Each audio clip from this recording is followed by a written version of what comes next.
ଆପଣ ନାଁଟା କ'ଣ ଆଜ୍ଞା? ମୋ ନାଁ ମଦନ ମନ୍ଦୁରା। ମଦନ ମନ୍ଦୁରା। କେଉଁ ଗାଁ ଆପଣଙ୍କର? ଗୋଡ଼ିପଡ଼ା ହଜାରି ଗୋଡ଼ିପଡ଼ା ଆପଣଙ୍କର ହଜାରି ସାହି। କେଉଁ ଡିଷ୍ଟ୍ରିକ୍ଟ ଆପଣଙ୍କର? ନୟାଗଡ଼ ଜିଲ୍ଲା। ନୟାଗଡ଼ ଜିଲ୍ଲା। ଆପଣ ଆମ କମ୍ପାନୀର କ'ଣ କ'ଣ ସବୁ ସାର ବ୍ୟବହାର କରିଥିଲେ ତାର ଫଳାଫଳ କ'ଣ ହେଇଛି ଆପଣ ଟିକେ ଆମକୁ ଜଣେଇବେ। ଆମେ ଆଗ ପ୍ରଥମେ ନିମ ସାର ପକେଇକି ତାକୁ କାଦୁଅ କଲୁ। ଆଜ୍ଞା। ତାପରେ ଗୋଲ୍ଡ ସାରଟା ପକେଇକି ରୋଇଲୁ। ଆଜ୍ଞା। ଆଉ ଯାହାଦ୍ୱାରା କି ଏବେ ଏଇ ଯାଏଁ ଯାଇଛି ଆଉ।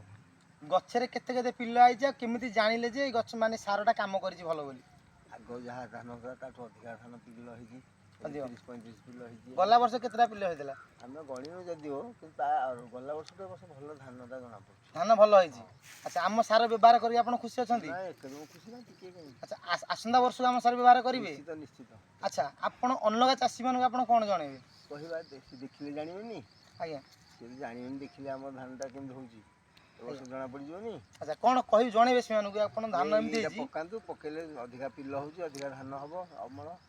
ଆଜ୍ଞା। କଥା। ଧନ୍ୟବାଦ ଆଜ୍ଞା, ନମସ୍କାର। ନମସ୍କାର।